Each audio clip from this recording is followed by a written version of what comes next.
Bonjour à tous, aujourd'hui vidéo spéciale, on va parler de Juno, je suis chez Corentin, on va aller le voir et il va nous présenter son exploitation. C'est parti. Donc là Corentin, on est dans le bâtiment des vaches laitières. Oui. Est-ce que tu peux me dire où nous sommes, dans quelle commune et nous parler un petit peu de l'historique de la ferme? Oui, il n'y a pas de problème. Donc là on est sur l'ERL de la plaine d'Elvinbuc. Donc on est Seine-Maritime, proche de Fauville-en-Caux. On peut dire sur la pointe du Havre. Sur la pointe du Havre, oui. Historiquement, je suis la 5e génération. Je me suis installé en 2022, donc sur une ferme principalement élevage laitier, pour un quota d'1,2 million à produire aujourd'hui en 2025. Et donc après un peu de culture à côté, principalement du blé et du maïs pour nourrir les vaches et puis des prairies, quoi. Petite structure en termes de surface, mais grosse production laitière. Ok. Ce matin en me baladant, donc j'ai vu plusieurs bâtiments. Oui. Donc là c'est le bâtiment des vaches principales. Si je dis pas de bêtises, là-bas c'est tout ce qui est vache tari. Oui. Et Tari, au nurserie. fond, Oui. au fond tu as les génisses. Oui. Ok. Donc là, on est sur le bâtiment principal qui a été construit dans les débuts 2000, voire même peut-être avant, historiquement. On a agrandi la Stabu pour passer en logette en 2018. Suite à ça, je me suis installé en 2022. Et on a mis les robots en 2023, mise en route en 2023. Le bâtiment qu'on voit juste ici. Ouais. Donc il y a 2 robots, 2 A4. 2 à 4. Je vois un box. C'est un box de soins. Box infirmerie. Puis mise en route Génis. C'est très pratique. Ok. Et donc après, on a refait l'agrandissement de bâtiment avec un box à vélage. Donc là-haut c'est un bureau. Bureau, box à vélage. Les cases individuelles pour les veaux pour les 15 jours à premier mois, parfois plus. Et puis une laiterie neuve pour recevoir le lait des robots. Ok. Bah écoute, on va voir un petit peu comment marche ton système. Ouais. Je te suis. Derrière nous, je vois 2 robots. Oui. Est-ce que tu peux me dire un petit peu, m'expliquer un petit peu ton système et en quoi ça consiste? Donc là, on est sur 2 robots implantés en L, parce que dans l'existant, on n'avait pas une largeur de bâtiment suffisante pour mettre 2 robots en pignon. Puis je trouve que là, ça va plutôt pas mal. On a un parc de tri qui est ici pour les vaches sur terre.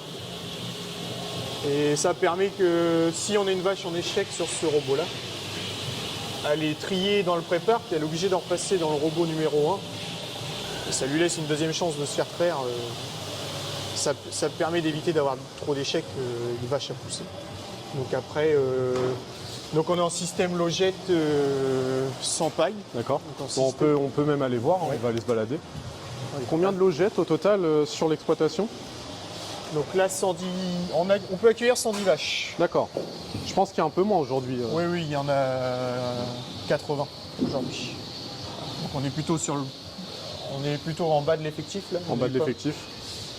Mais aujourd'hui, on fait la référence avec ces 80 vaches là. On arrive à faire les 1,2 million. On a une production qui est très bonne. Je vois pas la nécessité à l'avenir de monter à 110 vaches. On montera un petit peu, mais Plutôt rester ouais, aux alentours de 80, 90. 90, 100 vaches, pas plus. Pas plus. On verra à la limite par rapport au robot, mais aujourd'hui, il y a 80 vaches, il y a 30% de temps libre. Et là, c'est royal, quoi. Enfin, Sur le troupeau, si on parle un petit peu de ce qu'on voit, on voit de la Primolstein, oui, on voit de la Rouge des Prés, oui. Donc là, oui, troupeau race. troupeau mixte. On va dire mixte, oui. Il y a une dominance. C'était un choix de départ? J'aime bien les couleurs. Non, j'adore moi les pieds rouges. Ok. Donc il y en a, je pense, un bon tiers de troupeau. Bon, il y a une grosse dominance Pré-Molstein. 2-3 Montbéliardes qui se baladent dans le troupeau. Tu me disais que dans le lot, tu avais quelques vaches qui crachaient, qui donnaient un peu de lait. Oui, oui. On a énormément de vaches à plus de 15 000 en 300 Les plus jours. performantes, elles montent à combien? J'en ai une qui a été chercher les 80 kg en pic. Bon, c'est la seule. Après, quelques-unes à plus de 70. Et pas mal. Enfin, je vais pas dire au minimum, ils vont chercher 50 kg de lait au pic, quoi. Mais pas mal à 60. Et des très bonnes persistances laitières. Et les primipares, c'est pareil. On a les multipares aujourd'hui tournent à 48 kg de lait, je pense, en moyenne. Et les primipares, eux, tournent à 40. C'est énorme. Je ne m'attendais pas à autant de performances sur des premières lactations, quoi. Il y a une très bonne génétique. Les robots aident pas mal aussi. Ça très fort. Ça aide aussi. Si on retourne près des robots, voilà. Donc en moyenne, Oui. est-ce que tu as vu une évolution en termes de production de lait Ah oui, depuis oui. que tu as mis en place les robots? On partait d'un système salle de traite à 30-32 litres. Vraiment sur la dernière année, on commençait vraiment à chercher la performance. Et là, en système robot, dès la première année, on est arrivé à quasiment 39 kg de moyenne. Donc sur l'année 2024, je compte pas les 5-6 mois de 2023. Et là, sur 2025, on part à fond parce que on est à... Là, en ce moment, on est à 44-45 kg de lait et je pense que depuis le début de l'année, on n'a jamais été en dessous de 40. Donc c'est plutôt très bon, quoi. Je ne m'attendais pas à de telles performances ici. On tourne depuis un mois, on est à 44-45 kg de lait avec du 3,3 traites de moyenne. Et puis pourtant, le stade de lactation, il n'a pas monté, il n'a pas descendu plutôt, je veux dire. Donc on a plutôt... Puis là, ça ne vèle pas beaucoup et ça se maintient fort en lait, quoi. Ça se maintient. Surtout que tu es descendu en vache Oui. et la production n'a pas baissé, voire augmenté. À un an d'intervalle cette année, donc il n'y a même pas 80 vaches aujourd'hui. On fait quasiment la même production à 200 kg près que l'année dernière à la même époque, avec une intervalle vélage plus basse. On était à 160 jours moyen, aujourd'hui on est à 180. Et il y a donc 10-15 vaches de moins et on arrive quasiment à la même production qu'il y a un an, à 200 kg près.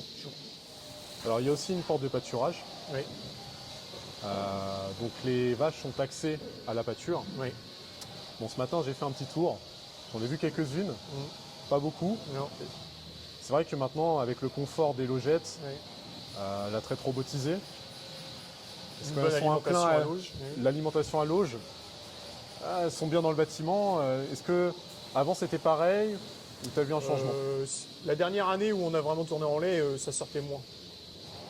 Parce qu'on nourrissait plus à l'eau, je pense. Enfin, le confort y était aussi. Je ne sais pas si on les a rendues fainéantes, mais après, il n'y a pas non plus une grosse surface d'herbe. Donc là, c'est plus du parcours. Moi, je préfère qu'elle soit au bâtiment, dans génération calée comme il faut, plutôt que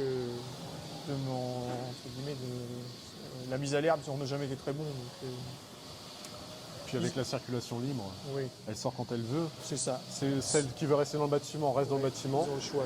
Celle qui veut aller pâturer peut aller pâturer.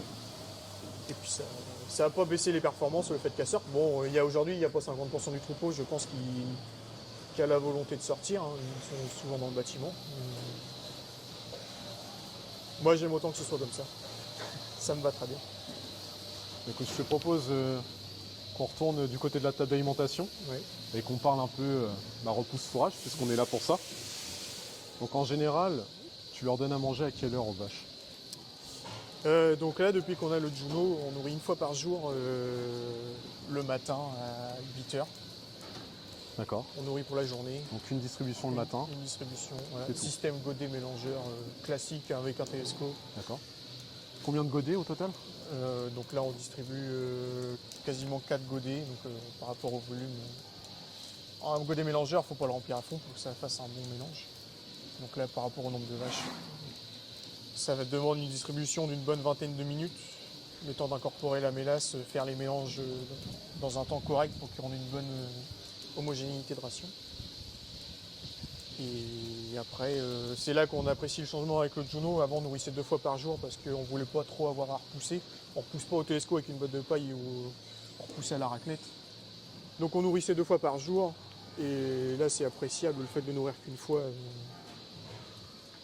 Je vais pas dire qu'on gagne sur le temps de travail avec le télescope, mais déjà on a pu décrocher une deuxième fois le godet dans la journée. Et puis le soir, on va pouvoir démarrer le télescope pour s'occuper des vaches. Et puis on avait aussi le problème qu'on n'a plus maintenant avec le Juno, c'est que les vaches dans la nuit, ils avaient plus accès à la bouffe. Vraiment quand ça mangeait très très bien, il y avait un cordon à l'auge qui était inaccessible. Et donc les vaches, il manquait de bouffe pendant 2 à 3 heures, je suppose. Là maintenant, on n'a plus ce problème-là. Bon, Ok. après la ration, on a fait le tour. Ok, bah écoute, on va se diriger vers le Juno. Voilà, le Juno, Oui, installé il y a quelques mois. c'est ça. Oui, au mois de avril. Ouais. En location, si je dis pas de bêtises. Oui. Est-ce que tu sais à peu près en termes de trajet, à la journée, combien de fois il passe? Donc là, il passe 11 fois par jour, Ouais. à partir de 11 heures. Donc la particularité, c'est qu'il fait que le bâtiment Ouais. des vaches laitières. Oui, oui, là, dans un premier temps. De toute façon, on le voit, hein. C'est ça, il a son circuit, Il suit la borne. puis après, il fait son trajet. Oui, après, on pourrait repousser au niveau des taris, mais bon, là, on n'a pas voulu s'embêter pour un essai. C'est faisable. Un en tout essai cas. là. Oui, oui. Bon, on pourrait pas aller repousser au génisme parce que le bâtiment est trop loin. En Puis, termes de distance, t'as combien? 60 mètres, un bon 60 mètres. On voit que c'est assez plat, Oui. C'est pas légèrement parfait, pentu à certains endroits, mais ça reste assez plat. c'est ça. Et donc, non, il passe à partir de 11h, puis toutes les 2 heures jusqu'à 6h le matin. Ok. Bon, la question que je pose à tous les clients, combien de Juno?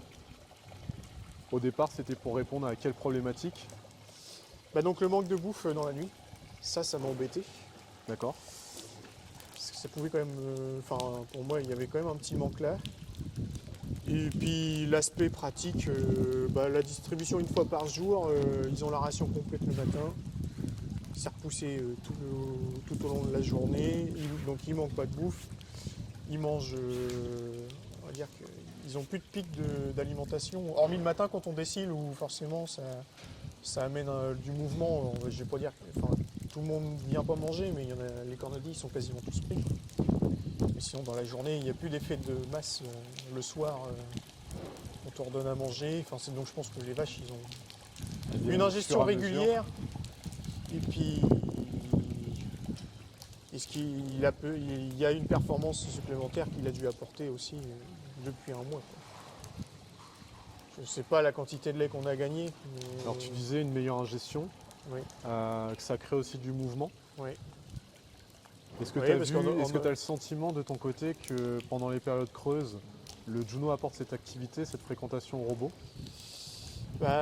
Faudrait retrouver un historique de avant le Juno. Ouais. Ça, je l'ai pas. Mais donc là, aujourd'hui, c'est quasiment linéaire. Enfin, c'est pas linéaire, mais on a une période de creux à 5h le matin. Mais c'est tout. Après, non, ça traite toutes les heures. Même à 3-4 heures le matin. Pourtant, il y a un lavage et puis ça traite pas mal par rapport au graphique. Ouais, il faudrait regarder par rapport à avant pour se comparer. Mais donc après, je pense qu'on a gagné un peu de fréquentation robot et puis un peu de lait, quoi. Alors si on parle des refus, Oui. est-ce que tu as vu une amélioration ou la situation n'a pas changé? On a changé nos pratiques parce que donc avant on voulait pas de refus le matin. Et c'est peut-être là aussi où on a gagné. Donc on voulait pas de refus le matin, vu qu'on repoussait à la main et on voulait pas s'embêter. Que là maintenant volontairement on accepte, donc là pour 80 vaches, on veut 2 à 300 kg de refus, quoi. 200 kg c'est bien. Donc au moins on est sûr que les vaches ils aient à manger à volonté tout au long de la journée sur 24 heures. Et donc tous les matins on ramasse les refus et puis on les redistribue aux génisses en complément de leur ration. Et puis voilà, quoi. Si Donc on a fait ces deux pratiques différentes. on s'abritait parce que On n'a pas la même méthode de travail qu'on avait avant le Juno. Donc on ne peut pas comparer à l'exactitude près. Avant il n'y avait pas de refus. Et maintenant on accepte de les avoir. On avait peut-être peur avant. Alors comment ça s'est passé la mise en service? mesure assez rapide, hein. Il y a une grosse demi-journée de mise en place, on va dire. Il y a les 2 bonnes heures d'installation. Et puis après, c'est les paramétrages qu'a fait le technicien. Et puis moi, j'ai rajouté des routes supplémentaires pour qu'ils passent 11 fois par jour. Alors si on parle un peu de l'application mobile, Oui. comment ça marche concrètement? Si tu nous montres un petit peu sur Oui, le téléphone, ça donne quoi? Il n'y a rien de compliqué en soi. Donc là, on est sur le Juno. Et donc là, il est en service. Voilà, là, on a sa planification journalière. Donc il passe 11 fois sur différentes routes par rapport. Donc forcément, au fur et à mesure de la journée, qu'il y a de moins en moins de fourrage à l'auge, il resserre son parcours par rapport au Cornadi. Donc il commence plus écarté, puis au fur et à mesure de la journée, il se resserre. Donc il passe 11 fois. Après, si je veux rajouter des routes, on avait enregistré 4 routes avec le technicien. Après, voilà, la prise de commande manuelle. En fait, c'est très simple. Tu programmes Oui. tes routes sur l'application. C'est ça. Et l'idée, c'est qu'après, la machine fonctionne toute seule. C'est ça. Si toutefois, il y a une panne ou une urgence, tu peux forcer et reprendre la main sur, Oui. sur le robot Oui. en passant en mode manuel. C'est ça. Donc là, si on veut rajouter une route, si on veut rajouter un trajet, pardon, hop, on fait ajouter nouveau trajet, on choisit un horaire, on fait terminer, et puis il faut rajouter la largeur qu'on souhaite, à laquelle il doit repousser, quoi. Ouais. Et puis voilà, il n'y a rien de compliqué en termes de prise en main. Assez simple. Donc voilà. Bah écoute, merci Corentin. Il n'y a pas de Merci de m'avoir accueilli sur ta ferme. Merci d'avoir partagé ton témoignage avec moi sur le Juno et puis sur ton système. Je sais qu'il y a des travaux, il y a des choses en cours. Oui. Projet résine aussi, si je dis pas de bêtises. Bah donc, déjà là au mois de juillet, on met des tapis dans les coups à braquage. Des tapis. Ils ont du confort supplémentaire pour les vaches. J'espère avoir on a quand même des soucis de boiterie. Et j'espère aussi arriver à faire vieillir un peu plus les vaches. Voilà, il y en a, c'est dommage, on les réforme alors que pour des causes de locomoteur, on va dire, de boiterie. Et ça, j'espère l'améliorer. Donc on a déjà ça qui est déjà un bon petit truc, un bon chantier à venir. Et après, bah, c'est toujours la même chose, optimiser. Bah, donc oui, j'aimerais mettre une récime sur l'auge des vaches pour améliorer la qualité de l'assiette. C'est avec un appareil comme ça. Protéger les bétons de l'acidité. Oui, c'est ça. Avoir quelque chose de plus propre. La couleur, t'as choisi? Pas encore, mais ça sera gris. Et rouge. Cet été, c'est ça? Normalement, c'est prévu cet été. On prendra les photos. C'est pas ça qu'on va se rappeler. Donc après, non, là, et puis ça sera tout pour le moment. Bah écoute, je te remercie. Il n'y a pas de souci. Bon courage, à bientôt. À une prochaine.